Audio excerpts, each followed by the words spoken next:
for joining us.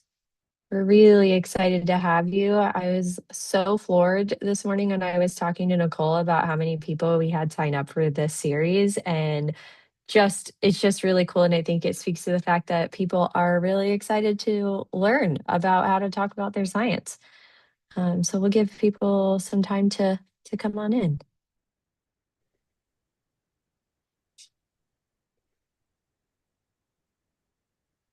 At some point, we are going to have to figure out the background music, I feel like, for these events. Yeah, like we need something other than like our Bluetooth speakers like playing something in our backgrounds. We'll figure it out eventually. Little elevator music. Yeah, that's right. That's right. I actually had a Mhm. calling job, and so I at one point in my life, and so I got to listen to a lot of elevator music. Oh, that's fun. When we do our phone banking, there's no music while you wait, and I feel like there totally should be. There should Like be. There has to be. that would that would be such a fabulous addition to their program, to their software. Hi, everyone. We're just going to do a couple more minutes to allow for more people to join, and we'll probably start here at like 1:03. I feel like that's a good time to jump off, and we'll have a little bit of an intro before we jump into the meat of the session. So thank you all so much for joining us. Super, super appreciate you taking the time out of your day on a Wednesday to make it happen. Quinn, I see you in the attendees list. I bet that we are quite close to one another in physical location despite being on virtual. You guys can see I'm in my lab because I am also still a PhD student or candidate, excuse me. I'm ABD. All right. All right, we'll give it just a couple more minutes. Sorry.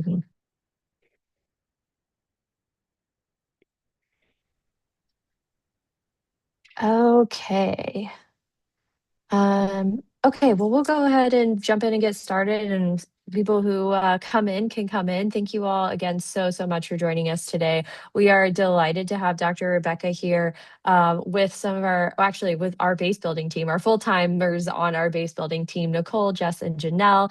My name is Colette Delawala. I'm the founder and CEO of Stand Up for Science. And I'm just really excited to be getting to do some of these more like training types of events that are virtual like this. And one of the things that the team late last year, we sort of sat down and we were thinking about 2026 and taking into consideration the feedback that we had received from members of our community about, what would be valuable like resources that we could provide to the scientific community. And one of the things was like, yes, people understand that they need to have conversations and they need to make their science accessible.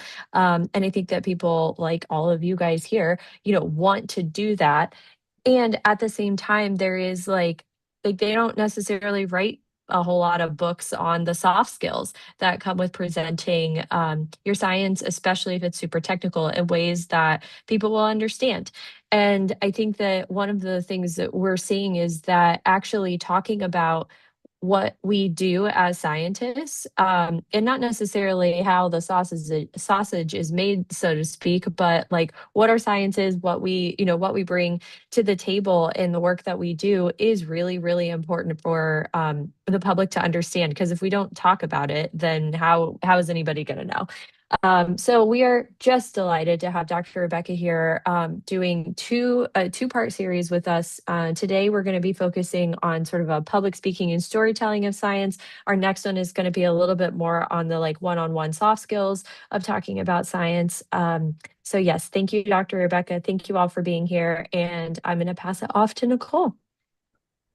Thanks, Colette. I'm Nicole Kuiper. Yes, the base building director here, and just a few, logistical things.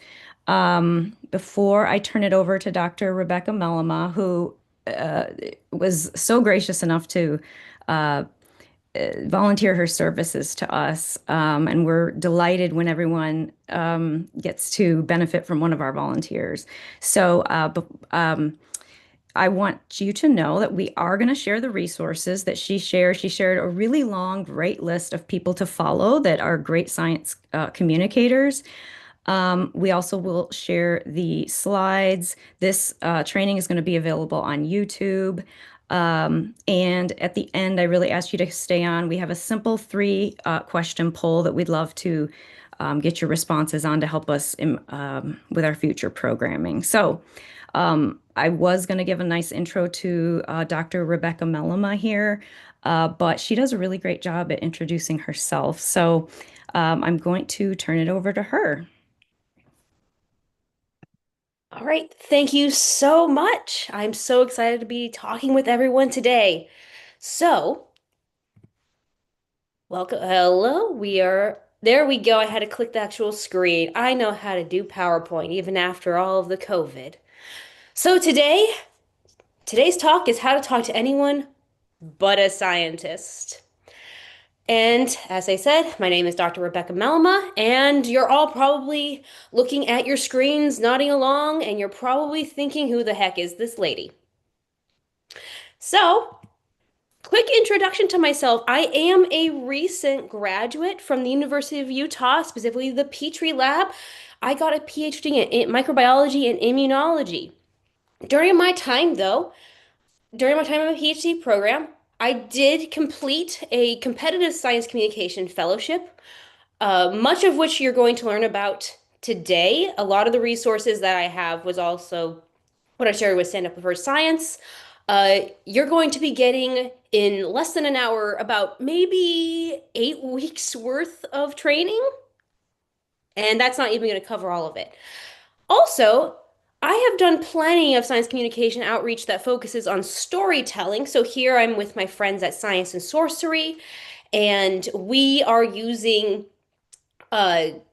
tabletop role-playing games and improvisation in order to discuss science research and really cool science topics. And then I have also been, since 2019, running my own blog called Getting the Science Right, which is where I explore science topics and science research through the lens of like science fiction and fantasy tropes. Also, I am a theater nerd. Represent. Woo! So today, we're going to be having a very specific focus on story structure and public speaking. I will be discussing writing at the very end. It's not going to have as big of a section. However, I do want to emphasize that pretty much everything I'm going to be discussing about story structure and public speaking can also apply to writing. So even if that section isn't as big as some of the other ones that I'm going to be talking about, everything except for like how to stand in front of a microphone situation can be applied to the writing. All right. So, I can see a little bit of emojis over here. Can everyone like say yay or nay if they've seen this type of structure before, which are the modes of persuasion? Okay, some of you, I see some of you have seen it. So this here is what we use in order to persuade people to our side of the of science or our side of the argument. And what we in science really like to focus on are these two over here. Logos, which is appealing to logic. Those are all of our data points. Those are all of the statistical analysis that we've done. But then we also have the ethos, which is, I have a PhD, I've done this for 6 years, or I have completed a postdoc in this field, I know what I'm talking about. So this really works when we're talking to other scientists. Unfortunately, this doesn't work nearly as well when you're talking to people who are not scientists. In fact, they focus on pathos, which is appealing to emotion and passion first. That doesn't mean you can't compel someone with logos and ethos, but a lot of the communication is you appealing to their passion first. And then And then you can do other things. But throughout the whole talk, if you ask, why are we doing it this way? Why are we thinking about communication this way? The answer is pretty much always going to be we're appealing to someone's pathos. So this is a really, really quick workshop or an exercise. I want you right now to write down about one or two sentences explaining your research. You can either write it down in front of you or you can write it down in the chat.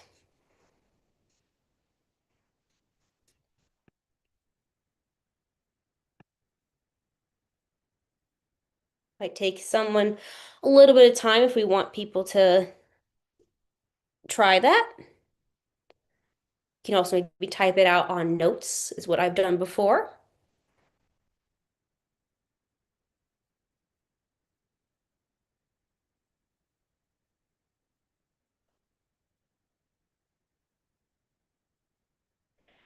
Just gonna give 1 minute for this. Okay, yeah, we got one.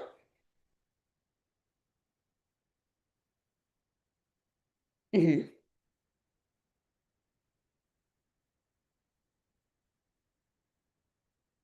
All right, I'm seeing some. These are good.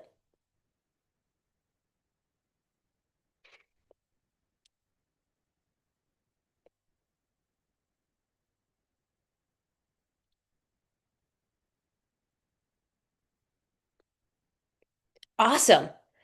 So, for a little bit of the sake of time, we're going to go to the next part, which is take a look at your description. Do you think someone in another field could understand what your description is? For some of you I see in the chat, absolutely. For others, not so much. And that's not because you haven't done a great job describing it. It's that usually we are packaging our science in very specific words that are very specific to our field. There's actually quite a few studies out there that have shown that modern day science vocabulary is really nonsensical to people outside of the field.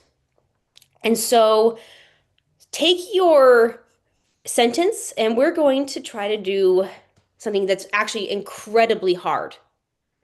I want you to try to rewrite it without using any scientific jargon. And jargon is just the specialized language that we use. And that includes mitochondria, statistics, bacteriophage, etc. And so what you're trying to do is like make CRISPR is now tiny scissors. Genes are now the stuff that makes you you.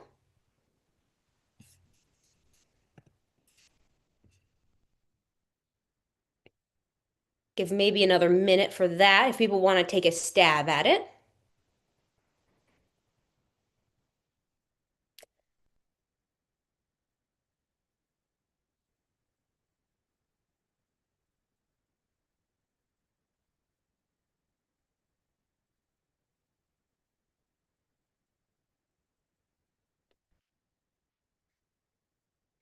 That's great. I study how hollow bones in birds have changed through time.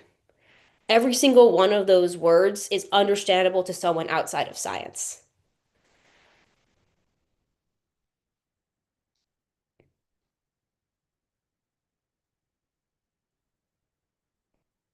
Nice.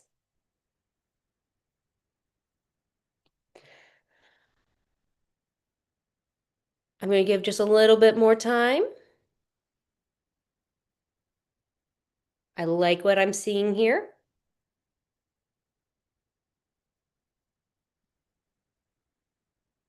Okay, I'm going to move on just for the sake of time, but this is a fantastic exercise that I do want everyone to do because if we can't communicate between other scientists, what do you think it's like for someone outside of science? So this is a fantastic exercise that we should be doing for different parts of our research.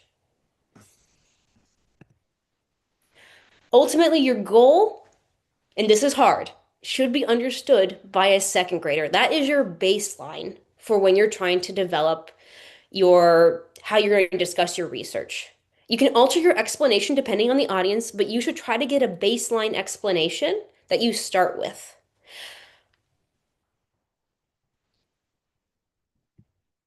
Okay, so let's talk about stories. Let's talk about story structure. Stories and storytelling are one of the oldest, if not the oldest, form of art.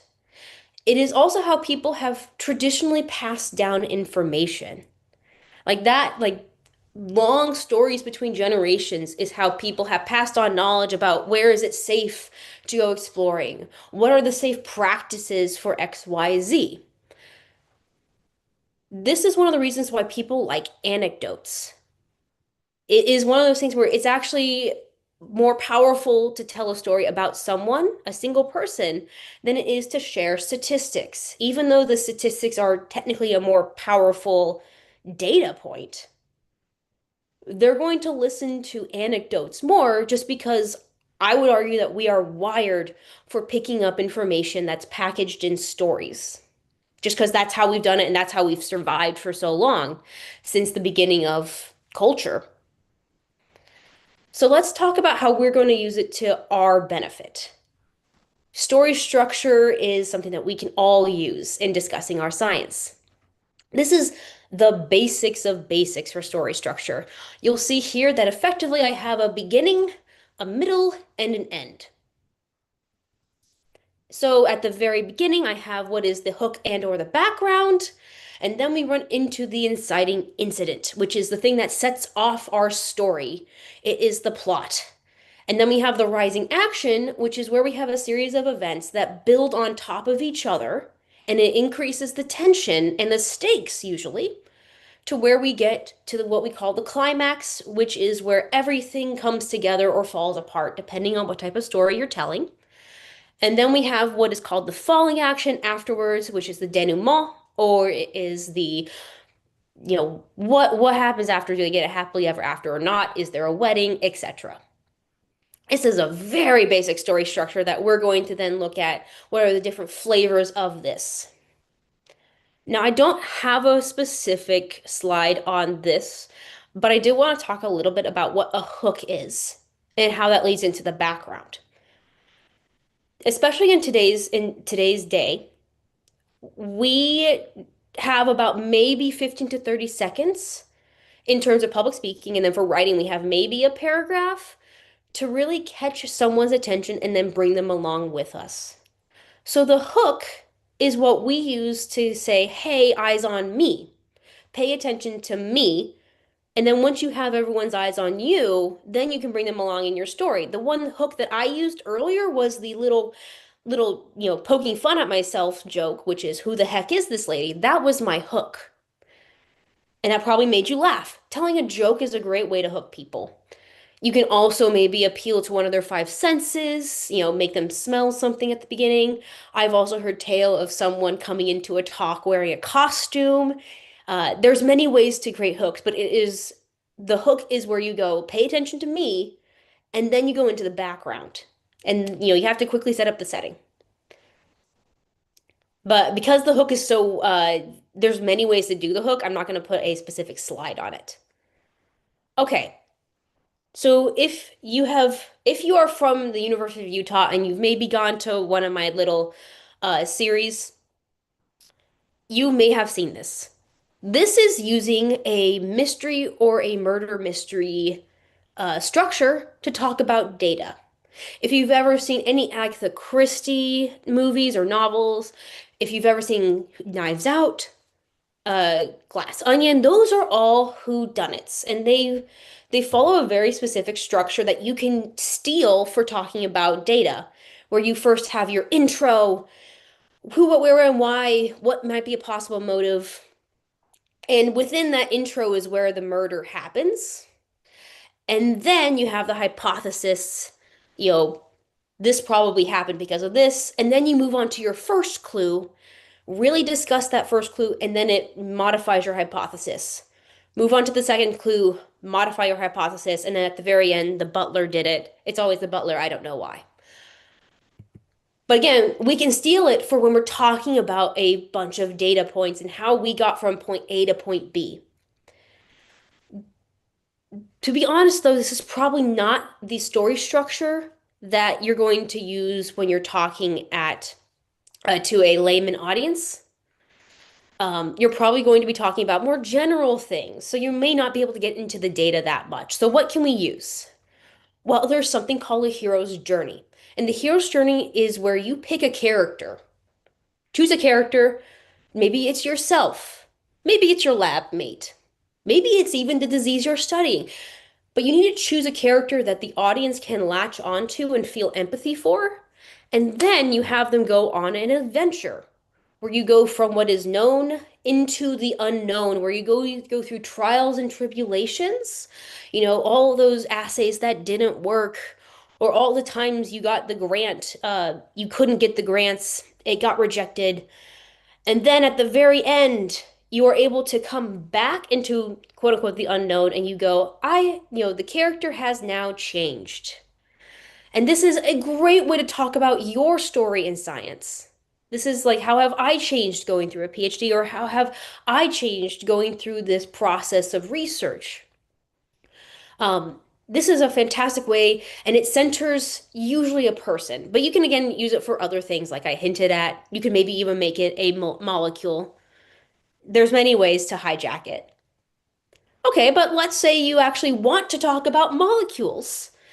You can use the hero's journey, but there's another one you might be able to use, which is called the romance or the buddy cop story structure. They're the exact same. I'm sorry if I just uh, changed how you see buddy cop movies, but they're functionally the same to where you have your background and then you have the inciting incident, which is what we call the meet cute.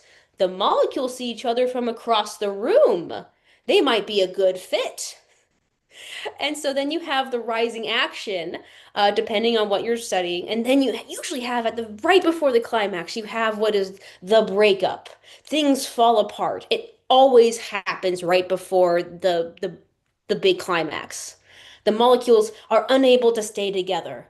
But then you have the reunion, and they're able to fit perfectly together. The enzyme function happens, and it's great. And then you have the denouement, which is the promise of more adventures. And this is really good if you want to, like, personifying things is a fantastic tool that we can use to our advantage. And this is what this buddy cop structure can do is like take things at a molecular level and maybe personify them a bit. And people will latch on to that. So you're going to have to think about what is your story structure, though, for your research. It will depend. So first you have to choose who are your characters. You, lab mates, etc. Choose the goal. What is the climax that you're going to go for? And then you can choose the story structure that I went through. I didn't have enough time to talk about the heist story structure, but that is just Ocean's 11, where it's gathering the crew to do a big thing and you pull it off. I mean, you can like go watch Ocean's 11. It's great in general, but that also just tells you like the basic story points. And then you have choose the tone, comedy, serious, etc. And that can all help you shape what your story structure will be. And again, this is a great way to package really intense science into a form that everyone outside of science recognizes and will internalize.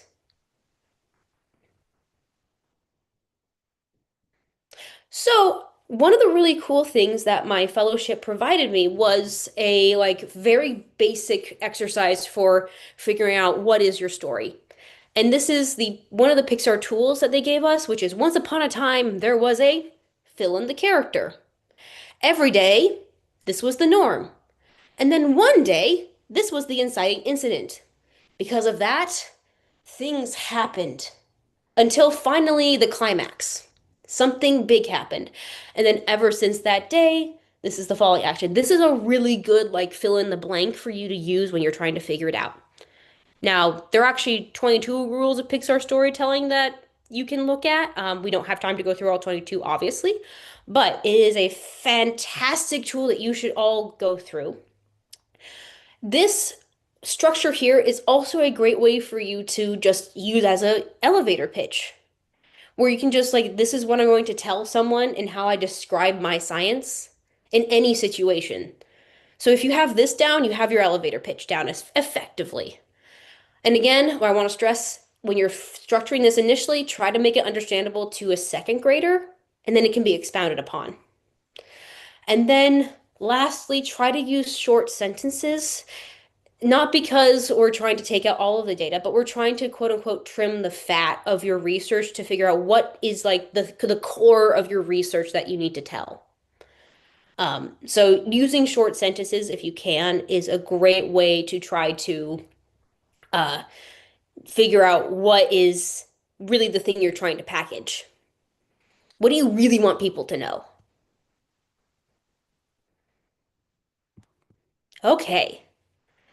Now we're on to public speaking. Now, after you've taken that time to structure all of your science and you're like, I have a fantastic story and I want to tell it to the world. Now we're going to talk about public speaking. So that you can tell your story. And here's the thing, we in STEM all have to do public speaking at some point. Lab meetings. Yeah, we've all done them. Or maybe talking about your work in progress.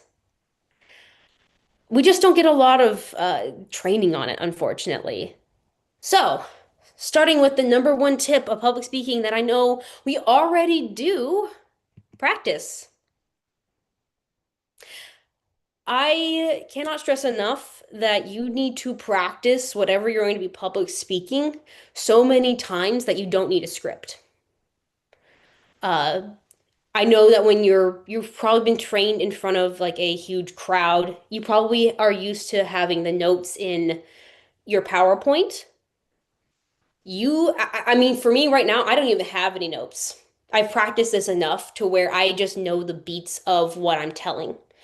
And I also know my script well enough that I can kind of work off of that depending on my audience. But the practice to where you know it by heart is something that thespians do as well. And it is something that we need to do for our presentations, no matter what audience we have. So take practice seriously. When I was doing my thesis defense, I think I practiced my thesis defense a total of 8 hours. I was taking it that seriously. So let's talk about when you're standing up in front of people. My entire body is my instrument. In fact, that's why I have this set up the way I am for this presentation. I'm making sure I am standing to where I have the best use of my voice. So first, you need to treat your entire instrument with the respect it deserves. So before you talk, water, you need water for this. And then also try to do like warm-ups, stretch out beforehand, move your lips a bit before you start talking. Your body will thank you for it because public speaking is a whole body event. And then let's get your body ready. You're going to stand in quote unquote the power pose, which is imagine what, Wonder Woman looks like or Superman looks like. Choose your favorite superhero. It's that power pose. And it will make you feel silly. However, this is fantastic practice for where you need to put parts of your body. For example, the power pose focuses your shoulders down and back to where it opens up your chest. This is incredibly important because the more airs you have, the more support your voice gets. It also will raise your chin. And again, the more you can protect your vocal cords, the better. And so don't like tilt your chin down or don't put it up too high. You're going to try to keep your chin to where your voice and your vocal cords are not crushed. Okay? The power pose also does this fantastic thing of planting you in a way that makes you face your audience. And you're going to keep your feet planted. The reason being is because if you turn your body to point at something or to look at something, you're always going to come back center and face your audience. And I cannot stress that enough. Face your audience when you are doing public speaking. Like when you're pointing to something, I try to point like this. I try to keep my face towards the audience. Or if I do, I just do it briefly and then I come back. Briefly and then I come back. Many people make the mistake of just turning and facing away, even if you have a microphone in front of you. you need to keep facing the audience. The microphone is just a way to amplify your voice, but this is another powerful tool of public speaking is your face.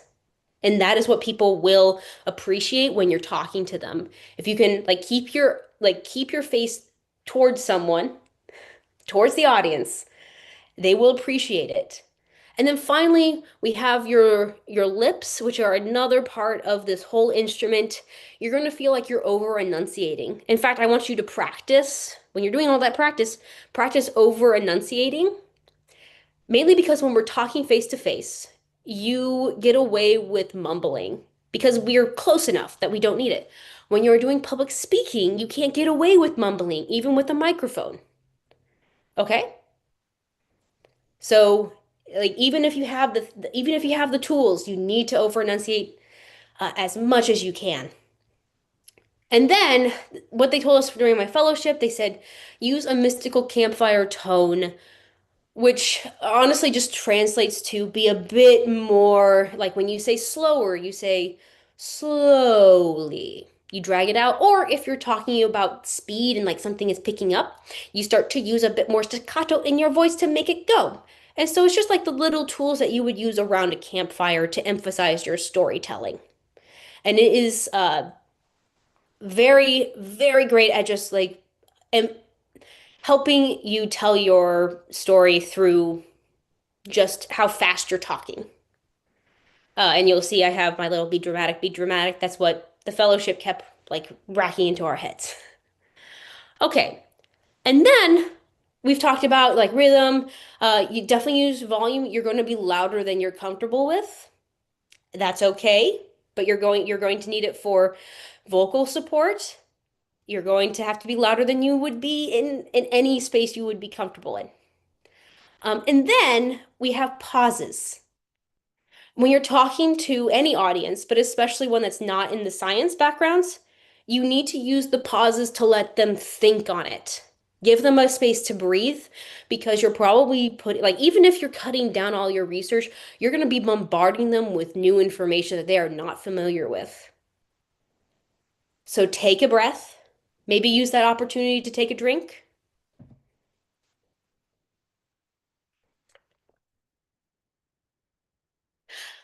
and then keep going. All right, so you've gotten some practice in, you've gotten, your story written out. Great. Now let's talk about when you're actually on a roll.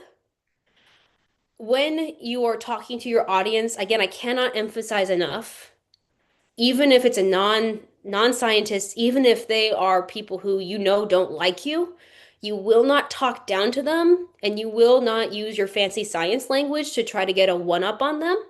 You need to think about this as you need a code switch for your audience. That's a linguistic term where you're taking the same information, but instead of using, again, your science terms, you're going to repackage it into a new dialect that is appropriate for your audience. But if you use too much science language, that sometimes it comes across that you're going to be talking down to them. Yes, it's frustrating, but it's the reality of the world we're living in right now. Also, throughout your talk, try to make jokes. Making people laugh is a great way to keep them engaged. The more that they laugh, the more that they're going to be like leaning on every word that you say. You don't have to make it into a stand-up comedy, but you can throw in a few jokes here and there. It's not going to hurt your presentation. It's not going to hurt your storytelling. And then, kind of like what I did at the beginning, we can use questions to directly interact with the audience. Kind of, feel free to point to someone in the audience and say, what is your favorite science fact? Obviously, when you're talking to a non-science audience, try to throw them very easy curveballs so that they don't feel like a fool in front of the entire audience. Like making someone feel like a fool is probably the worst mistake you can make. But what you're trying to do is bring them into the conversation.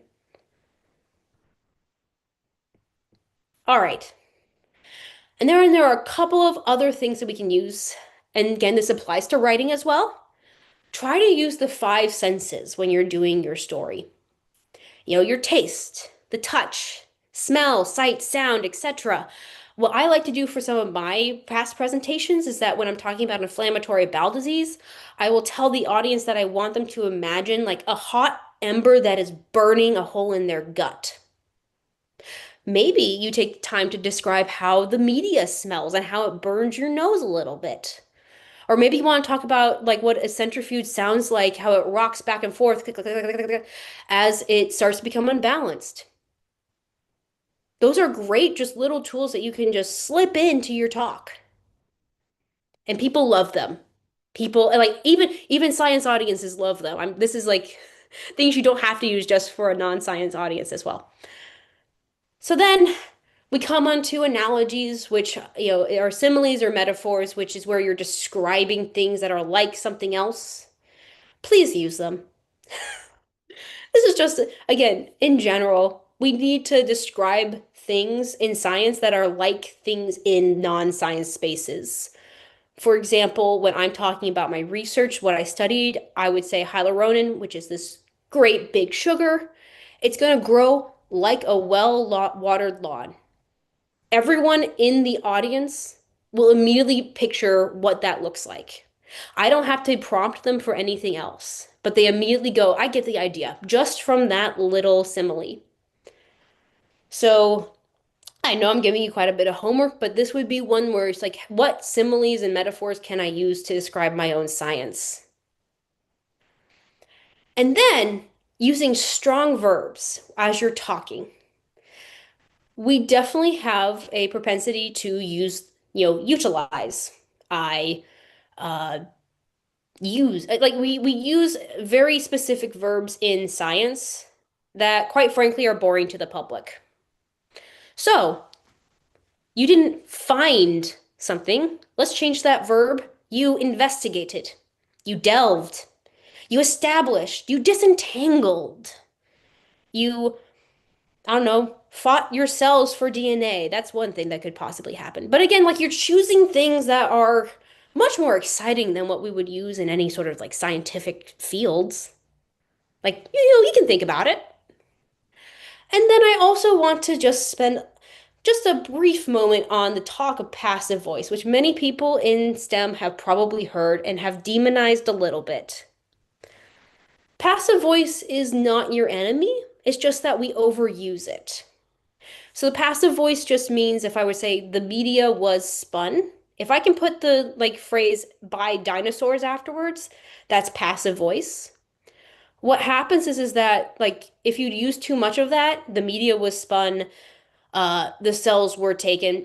The thing is that like there's actually a lack of action there, and people like it's something that people just start to tune out to if you use too much of it. It is useful though if you want to shake up like the rhythm of your words or you want to like change things a little bit.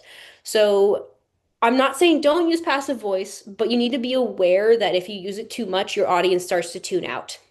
So again, check if you say something and then you can immediately follow it by dinosaurs, it's passive. All right. So we've talked about in general the public speaking. I'm unfortunately not going to talk about like how to like make a climax of your work because it really depends on what your research is.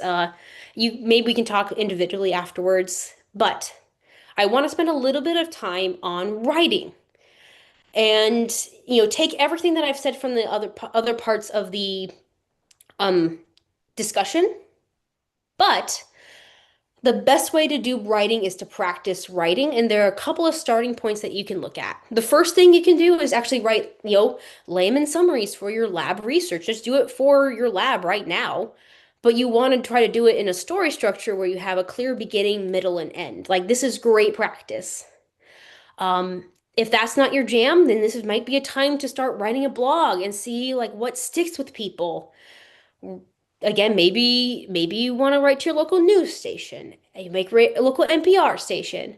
There are also a ton of free writing classes online. This one that I have up here is, the free Stanford Writing in the Sciences. This is very specific to like science writing, like writing for a grant or whatnot. However, this is a fantastic course that I still went through and I still highly recommend because it does talk to you about like how to strengthen your sentences and your writing on a like line by line level. So this is a fantastic source. But yes, the best way to practice to like really get good at writing is to practice. All right, and then if you're like, well, I want a bit more, I do have some of that provided to Stand Up for Science. However, I want to give a quick shout out to what I would call my Bible, which is Writing Science in Plain English. I love this book. This tells you how to effectively not only write for science topics, but also how to edit a little bit.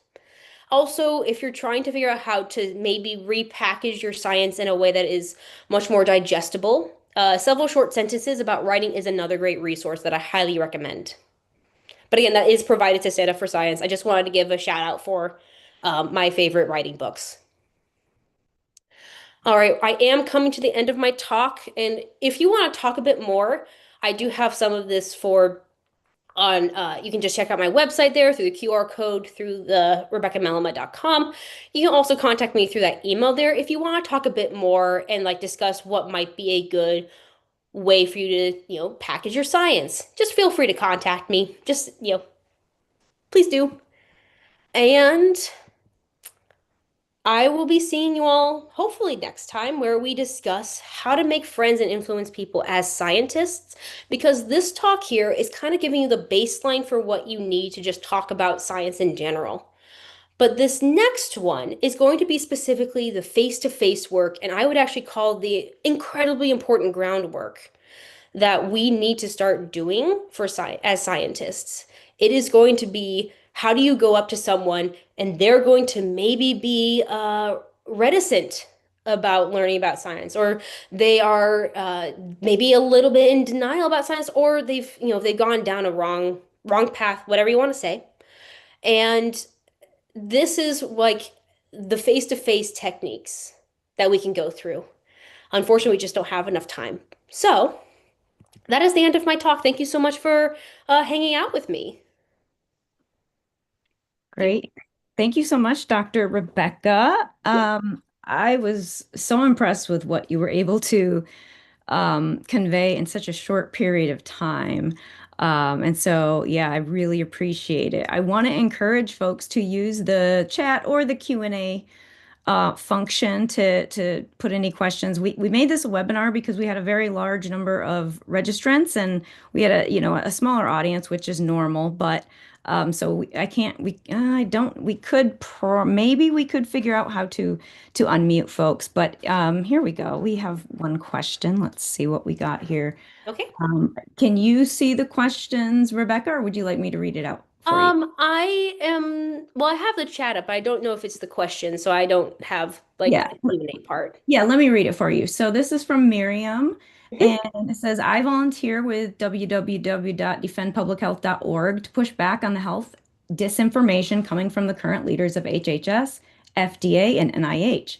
I am particularly interested in how to pre-bunk and debunk mis/disinformation without being so technical that people don't listen. It's a challenge because those guys are lying, trust me. There are lots of data to show I'm right, end quote. Doesn't feel very persuasive. And you're right, Miriam, because we know, especially with like vaccines, it doesn't work. But, quote, let me explain a complicated lit review and data analysis to you, doesn't work either. And then Quinn added on, this could be a whole webinar by itself. So I do have, okay, so there was quite a bit in there. Yeah. Are you asking about what is the best, wait, is it face to face or are you trying to go after a whole organization? Because those are two very different questions. Yeah, maybe you could talk about not face to face, she said. Mhm. Not face to face. So this is, I will be talking more about this in the next one. Kind of like how do we approach disinformation? Because disinformation tends to, firstly, the people talking about disinformation, like they're the one disseminating it, they are very good at recognizing what is wrong in someone's life. And like what they actually have I'm not going to say empathy, but let's say they have a like emotional understanding to where they know what will make someone listen to them. And a lot of times it's showing, I'm going to use air quotes, empathy. And so that's one of the reasons why people will listen to that in the first place. And so unfortunately, the answer that I will have for in general, if you want to start talking about like try to change someone, you have to go, I understand what like maybe made you decide to go down this route. Because again, unfortunately, the data is not, they're not going to be listening to you initially. The trick is to, again, appeal to their pathos and appeal to make them feel good. And I know this is very frustrating, but it's like you need to make them feel good and they need to like you. And then you can start talking to them about data. But first, you have to get past the first barrier of just like, I need you to like me. Which means if you like me, you trust me. And that's incredibly hard. And like, there's no way other than to just practice the essentially target, like understanding what, based on what you're hearing when you're like looking at their posts or whatnot, it's like, what is maybe the key issue that you're afraid of? And then you can address it. It's very difficult. And like, I can talk about it more in the next webinar. Yeah. So again, and she added another, not sure that RFK Jr. makes me sad is going to work, but I hear what you're saying. Yeah, I mean, it is very hard to think about pushing back against people on, social media and news stories when their reality is, they've been listening to, let's say, vaccine conspiracy theories, or, they have a child that they believe suffered a vaccine injury. So what Um, that goes, yeah, so I do have to jump into that. yeah. So what that like vaccine stuff, that fundamentally comes from a place where people want to protect their children. Mhm. And so unfortunately, like people have like figured out we can target what is actually a very human emotion and we can I hate to say it, but it's like we manipulate that genuine fear. And then when the scientists come out, I have to say it, we have kind of mishandled how that works. Rather than going, I understand you are, this is hard, but it's like, I understand where you're coming from. You want to protect your children, etc. Rather than we just go like, you're wrong. You don't understand, you're stupid, which people then turn away from the people who are making them feel bad. And they're going to go towards the people who are making them feel like good parents. Yeah. And we have to be really cognizant that we as a science community have kind of, we have not caused it to happen, but we sure as heck haven't helped. Yeah. Very, very true. EFET era asks, what are some popular science communicators that you find authentic and you feel personally inspired by? And I know I do have a big long list, but I also Yes. wanted to pose the question to you. So Yes. So I will let you all in on a secret. Most science communicators are going to be their authentic selves because you you don't like go out and essentially say, "Hey, I'm going to talk science to people," especially in this day and age. And sometimes you are just your authentic self to make the experience really happy for yourself. So I'm happy to say that most science communicators are just fantastic. One of the ones that really has inspired me specifically, Dr. Simon Clark. He is based in the UK and he is a climate scientist.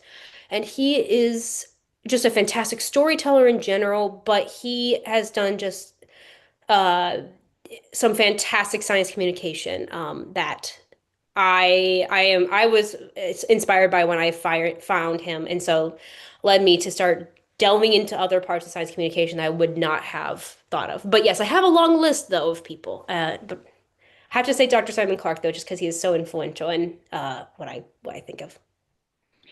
great. All right. And let's see. Chris Fisher posed a question. I'd love to hear your thoughts about communicating uncertainty. It's something our community gets implicitly, but that the public health tends to struggle with, or that the public, I'm sorry, tends to struggle with. We saw during COVID that not communicating uncertainty effectively can lead to downstream consequences that misinformation spreaders often leap on. Mhm. Yeah. Yes, this is a tough one.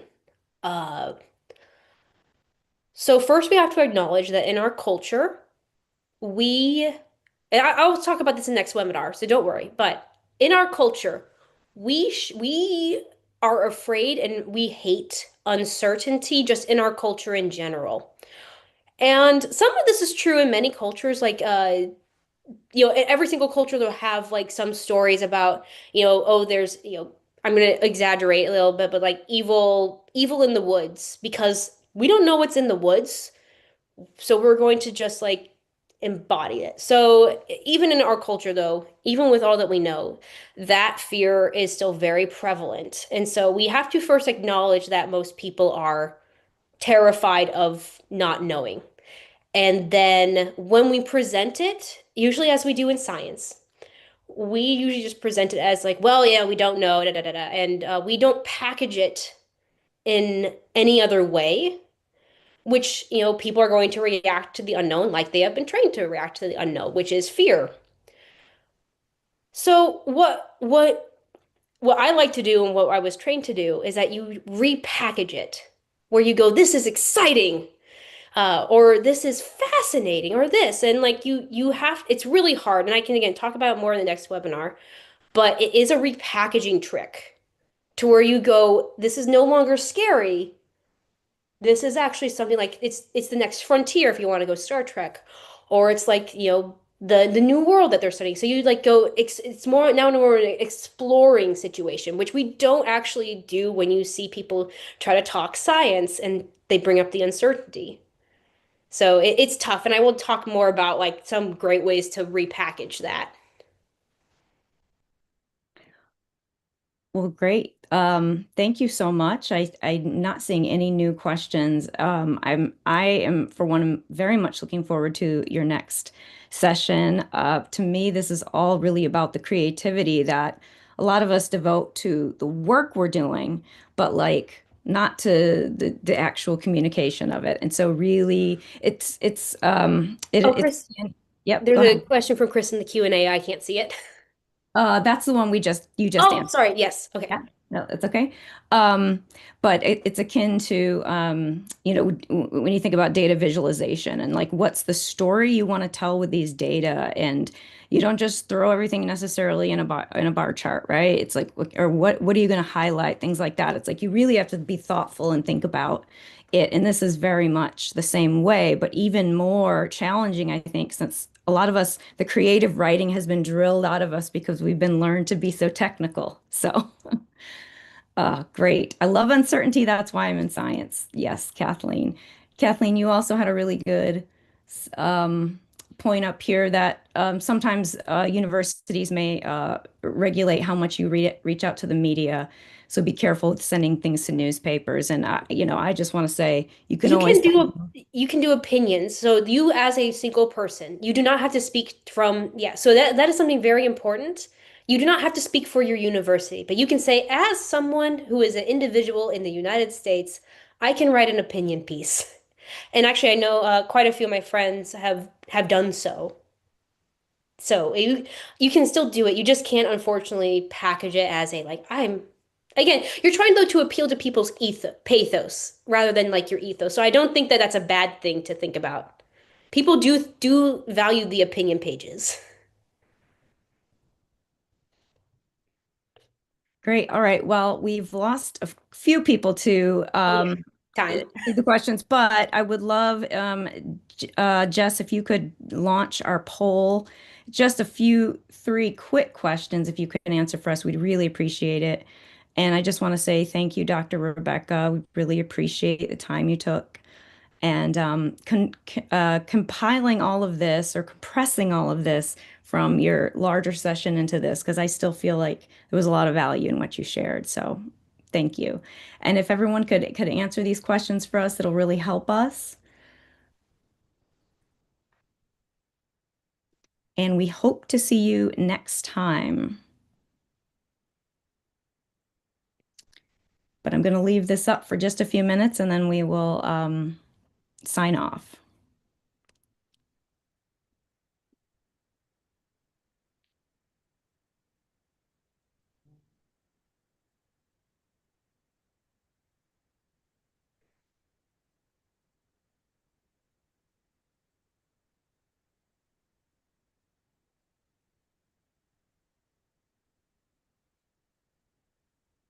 Lots of thanks. Great talk in the chat, Probably Dr. pull that up again.